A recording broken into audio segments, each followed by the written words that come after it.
ભાઈ ગુરુદેવ દત્ત. ગુરુદેવ દત્ત બેન કેમ છો? મજામાં? બસ મજામાં. શું નવો સ્ટોક લઈ આયા? નવો સ્ટોક લાયા ને ચણિયા ચોલીમાં જોરદાર બધી આઈટમો આવી છે. દેખો જરાક નજર કરો નજીકથી. વાહ વાહ. હવે આ છે, આમાં બધા અલગ અલગ પ્રકારની ક્વોલિટી છે. આમાં તમારે આ સૌથી પહેલું છે, પ્યોર જોર્જેટ કાપડમાં છે ચણિયા ચોલી.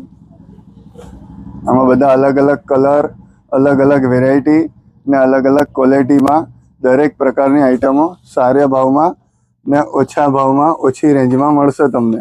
આ એની ઓઢણી છે અને આ એનો બ્લાઉઝ છે. પછી આ રીતે, અને આ છે ઇંગ્લિશ કલરમાં છે. આમાં બધા અલગ અલગ કલરો આવશે. તો દરેક વ્યક્તિને પધારો અને સારી ક્વોલિટી લો, એનો લાભ ઉઠાવો. આપણા છોટાઉદેપુરમાં આપણી શોપનું નામ છે રંગાવાસ્યમ સિલેક્શન, જૈન મંદિર સામે. પધારો. ગુરુદેવ દત્ત.